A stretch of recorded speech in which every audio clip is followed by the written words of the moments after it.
سلام به همگی، صبا هستم. خوش اومدید به کانال خودتون. امروز تجربه نزدیک به مرگ خانم ماهریس ایرانی رو از زبان خودشون میشنویم.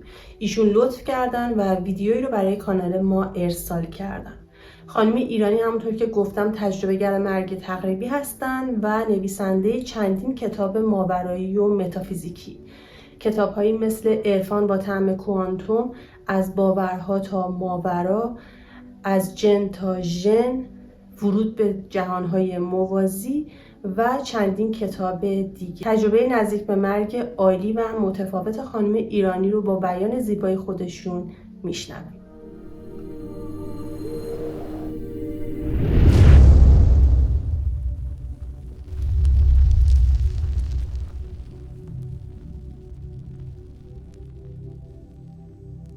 با درود و صد درود به شما عزیزان، یاران جان و کسانی که اهل اخلاص و صفای دل هستند. تجربه نزدیک به مرگ رو که در سال 1387 در 27 اسفند ساعت 7:35 عصر داشتم رو براتون بگم. ولی پیش از اون باید 3 روز به عقب برگردیم. 3 روزی که در واقع به نوعی آماده می شدم برای مردن پیش از مردن، یعنی نیرویی من رو آماده می کرد برای مرگ پیش از مرگ. و لازمه پیش از اینکه این 3 روز رو براتون تعریف کنم برگردیم به 2 هفته قبل. شبی پسر خواهرم اومد منزل ما. ایشون از سن 14-15 سالگی در مسائل متافیزیکی و عرفان بودن، استاد داشتن و 15 سال پیش تقریبا 32 ساله بودم و بحث روح به میون اومد و فیلم رو در تلویزیون داشتیم میدیدیم. بحث از اینجا شروع شد. کسانی که خب شیشه میکشیدن رو کانال خبری نشون میداد از تلویزیون ایران و نشون میداد که چند جوون شیشه کشیده بودن و در ماشین رو باز کرده بودن گویا و فکر میکردن دارن پرواز میکنن و سانحه مرگ براشون پیش اومده بود. یا جوونی رو نشون میداد برای درس عبرت از تلویزیون که این شخصی شیشه کشیده بود و فکر میکرد مادرش گوسفنده و اون رو ذبح کرده و کشته بود. من با تعجب رو کردم به امیر، بچه خواهرم، و گفتم واقعا چطور ممکنه اینها این توهمات رو انجام بدن، این جنایت ها رو انجام بدن؟ بچه خواهرم گفت اینها توهم نیست. وقتی اون مواد رو میکشن کدهایی در مغز روشن میشه و اونها واقعا حالت پرواز دارن. بعضیاشون واقعا توهم نیست و اونها مربوط به کالبد دومشونه. با تعجب گفتم مگه ما کالبد دوم داریم؟ و ماجرا از اینجا شروع شد و گفت کتابی رو دارم از کارلوس کاستاندا که مرشدش دون خوان ماتیوس مکزیکی بوده و کارلوس کاستاندا آمریکایی، و کتاب قدرت سکوت کارلوس کاستاندا رو به من هدیه دادن. وقتی ایشون ساعت 9 شب رفتن، من خب خانه‌دار بودم، صاحب 3 فرزند بودم و وظایف خونه رو انجام دادم و رفتم تو اتاقم و رو تختم افتادم با شکم و این کتاب رو باز کردم و ندونستم تا 5 صبح من این کتاب رو تمام کردم. واقعا به قدر این کتاب برای من جذاب بود که موهای سرم مثل انیشتین حالت الکتریسته شده بود. باور نمی کردم. چند روزی درگیر این کتاب بودم از لحاظ فکری، واقعا درگیرش شده بودم و دومین کتاب به دست یکی از بچه‌های خواهر دیگم که دانشجو بود به دستم رسید.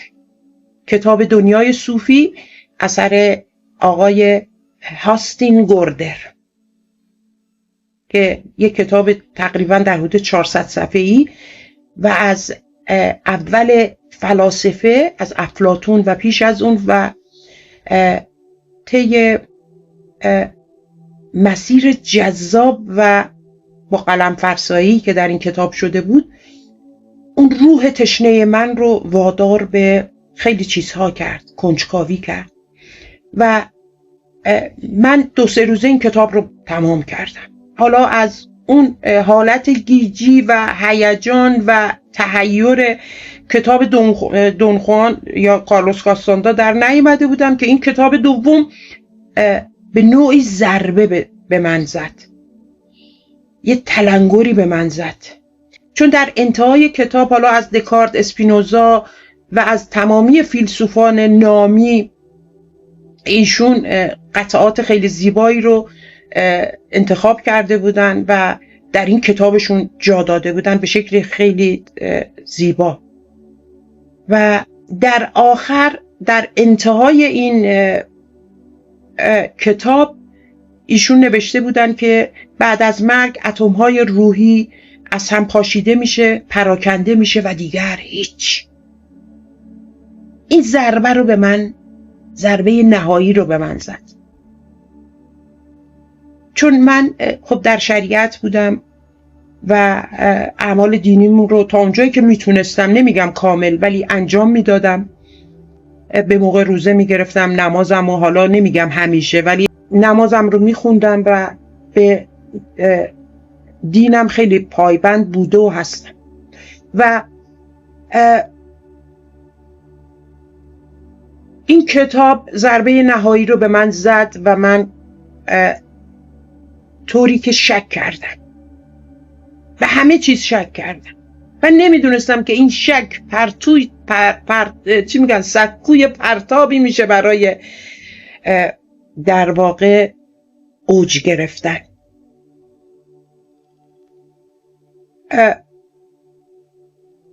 وارد اون 3 روز شدم، 3 روزی که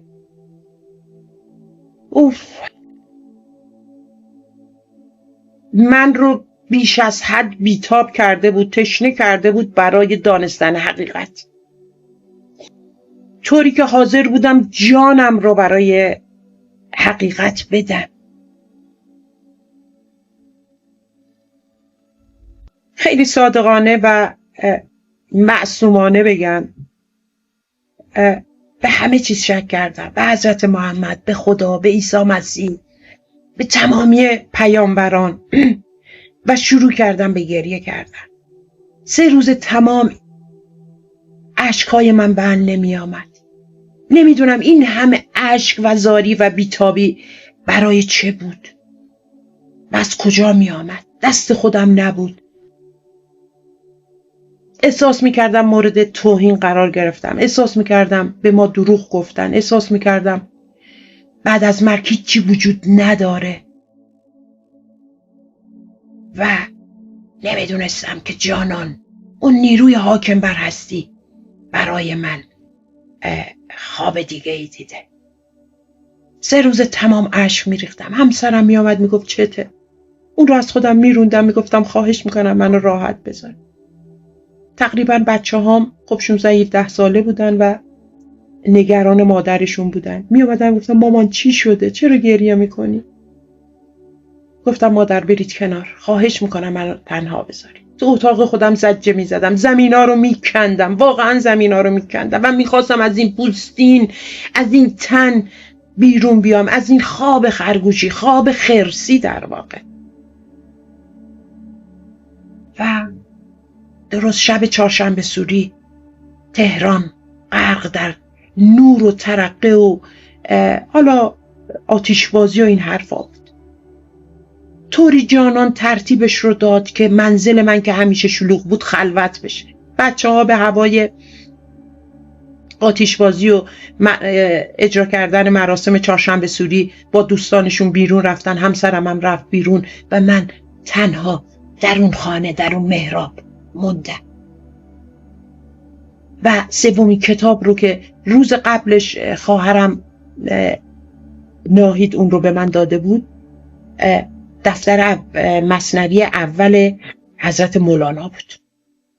هنچی که من این کتاب رو باز کردم و اون 18 بیت اولیه رو خوندم، بشنو از نی چون حکایت می کند و از جدایی ها شکایت می کند، این اشکای من همینطور مانند سیلی از چشمانم می ریخت.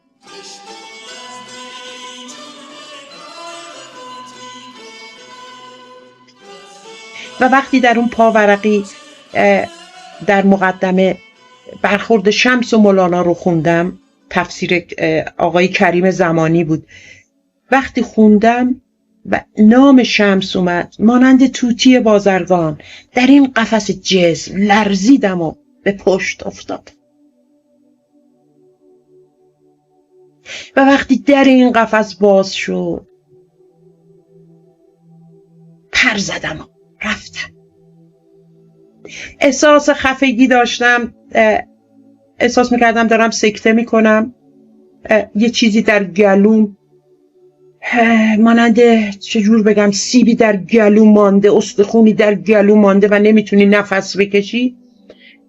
شروع کرد به نبض زدن و دیدم دارم میمیرم، دست و پا میزنم و نمیتونم اکسیژن رو خوب بگیرم، ببلعم و تنفس کنم. همینطور که روی مبل نشسته بودم و دفتر اول مثنوی حضرت مولانا دستم بود، مردم. مانند گردابی، امواجی، ذراتی،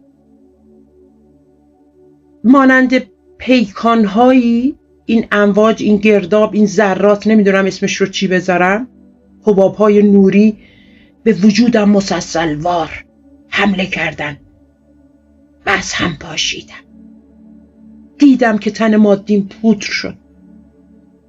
ناگاه خود را به شکل استوانه‌ای مواج رویت کردم. بیرون از تنم، تن خودم رو، تن مادی خودم رو می دیدم. در واقع من 3 تا بودم.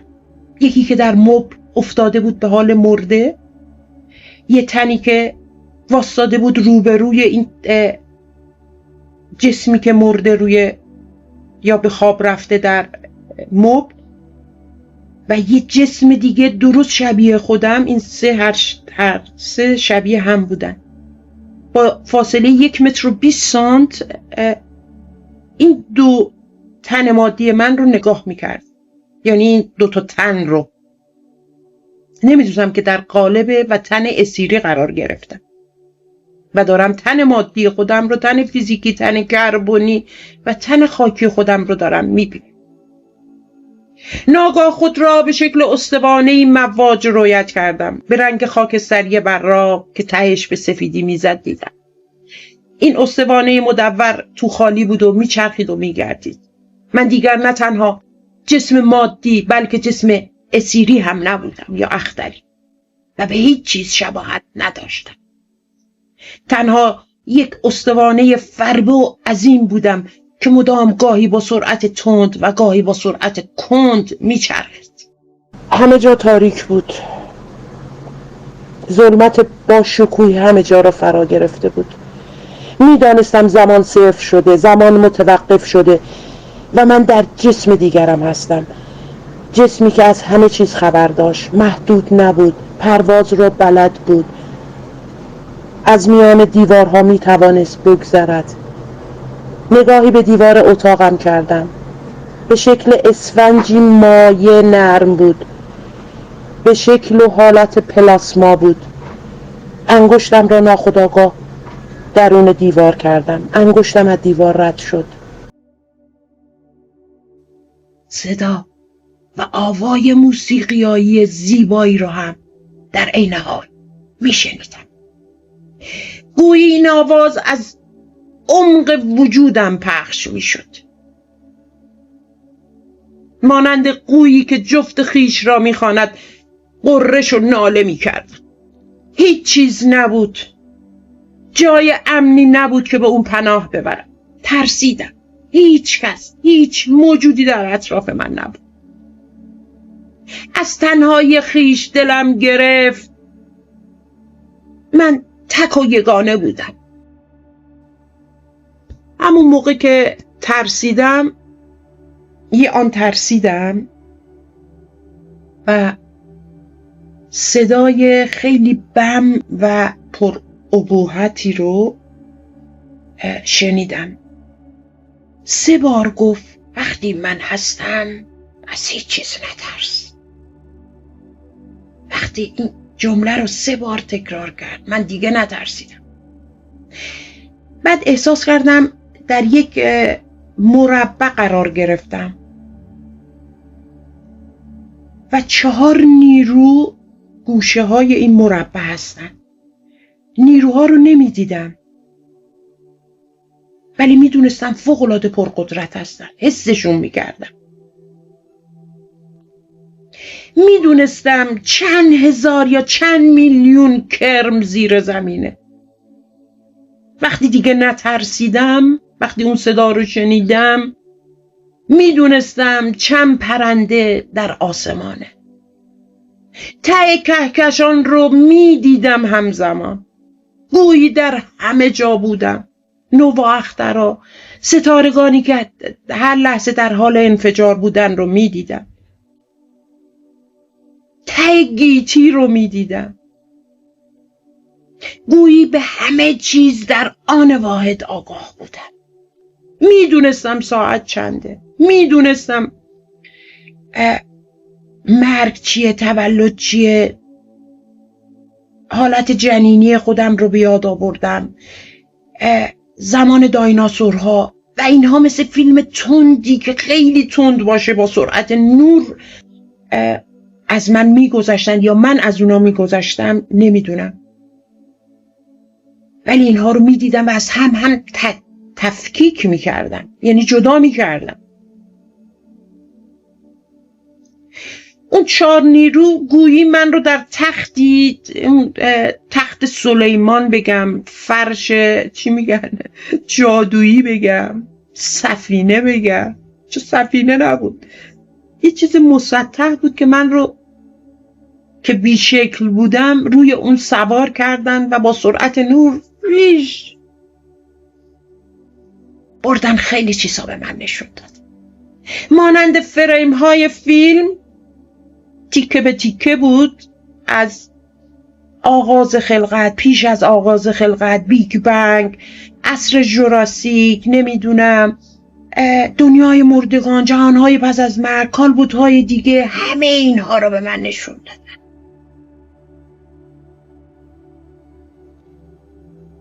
ساعت 7:35 غروب بود. دیگه صدایی از بیرون شنیده نمیشد، در صورتی قبل از اون من با هر نارنجکی که مینداختن، چون منزلم بغل خیابون بود، مشرف بود به خیابون، هر بار اینطوری میلرزیدم. ولی دیگه صدایی نشنیدم. ابتدا وارد تاریکی شدم و در اون تاریکی اون 4 نیرو من رو میگم در تخت سلیمان به اصطلاح سوار کردن و بردن، چیزهایی رو نشونم دادن که اونها رو دارم کتاب میکنم. تا کنون 8 جلد کتاب به تحریر در آوردم. البته اینها مال من نیست، مال آن منه. من وسیله هستم، این تن وسیله هست و تا 33 جلد اگر کردگار اعظم بخواهد خواهم نوشت، اگر عمری باقی باشه. جلد 9 هم در دست تکمیله و به زودی زیر چاپ خواهم برد. به حباب‌هایی برخوردم که گویی دو حالت داشتن، یک حالت مدور و گرد و در لحظه دیگر حالت دیسک مانند به خود گرفته بودن.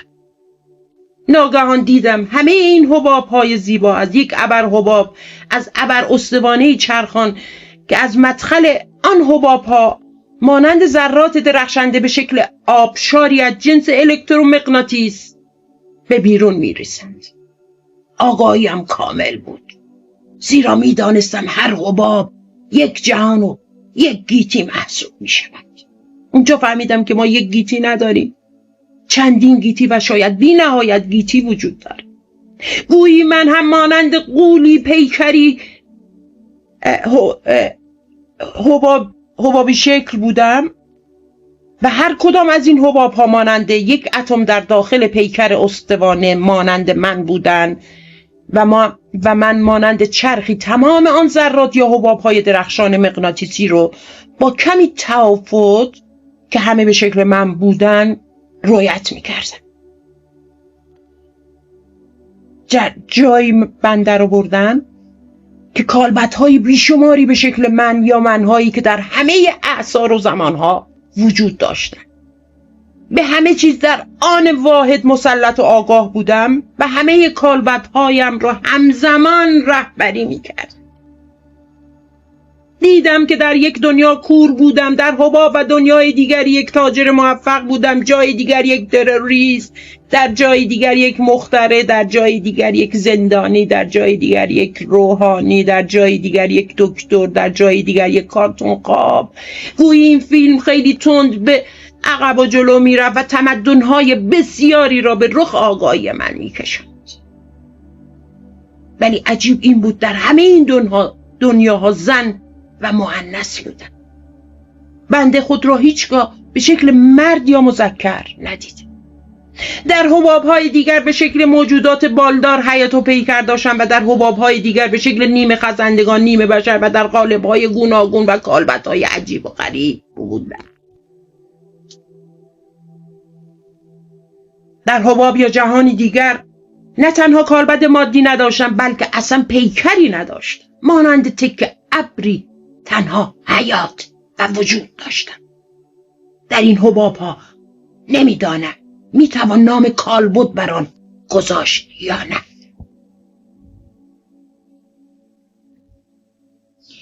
برای اینکه بهتر بتوانم شهوداتم را توجیه و تفهیم کنم، مجبورم از واژه کالبد یا پیکر استفاده کنم، وگرنه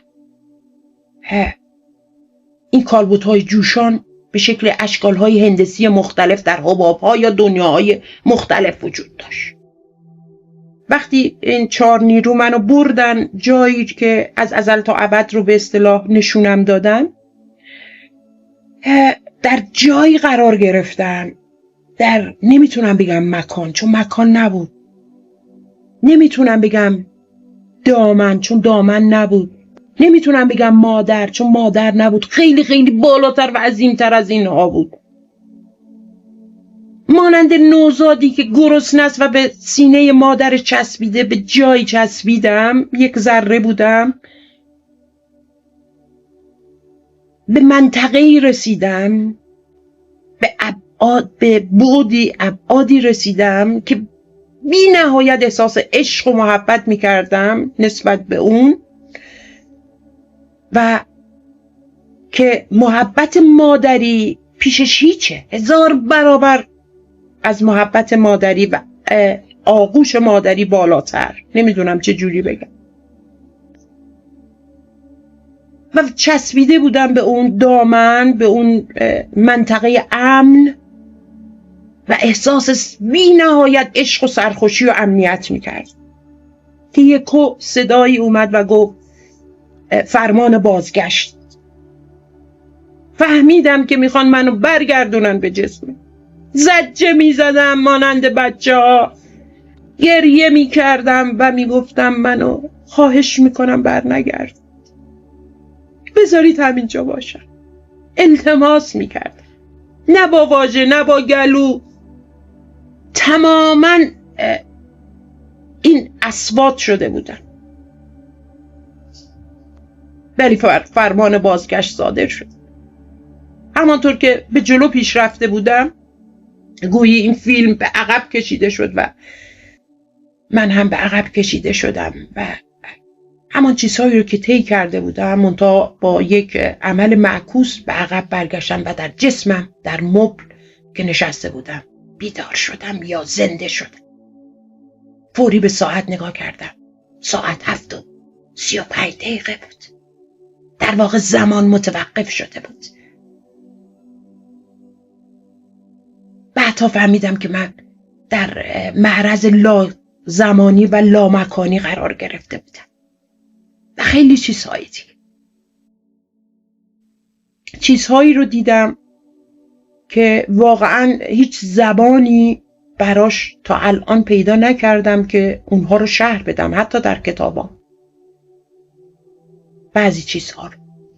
ولی با استفاده از علم مکانیک کوانتوم تا حدودی میتونم اینها رو شرح بدم.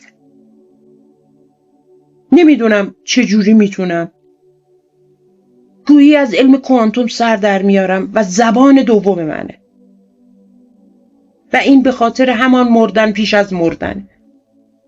این اتفاق افتاد. دیگه فرد سابق نشدم. 15 سال دیگه زندگی طبیعی ندارم.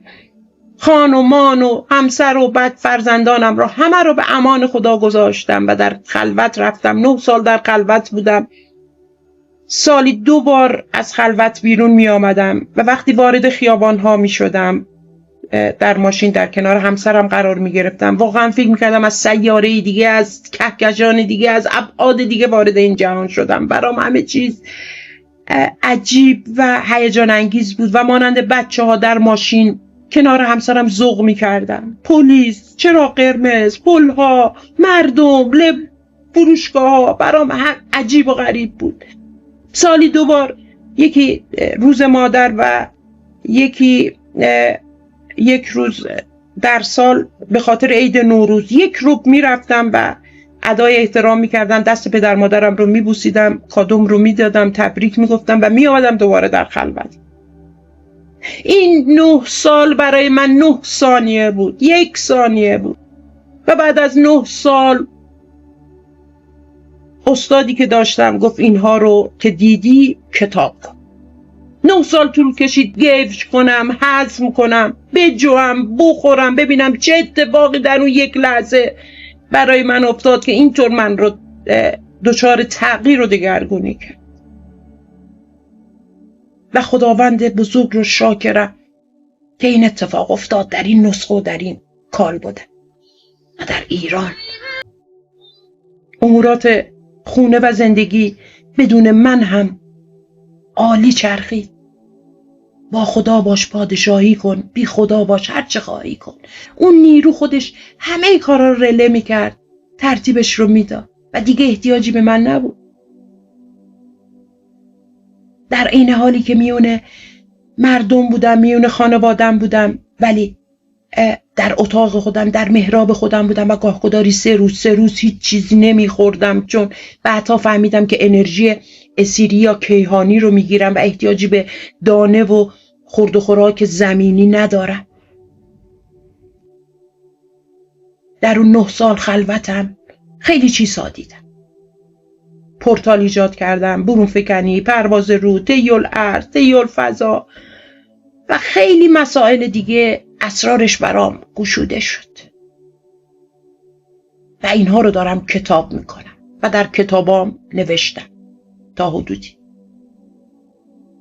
ولی واقعا این آگاهی ها بی پایان و شاید 33 جلد کم باشه برای این آگاهی ها. وقتی به حالت طبیعی برگشتم 9 سال طول کشید تا این چیزهایی رو که در عرض 1 ثانیه که طول و درازاش به قدر ابدیت به بنده نشون دادن، اونها رو کتاب کنم. دوستان بیشتر از این وقتتون رو نمیگیرم. من فقط این رو میدونم برای اینکه به آگاهی برسیم و از این چرخه تسلسل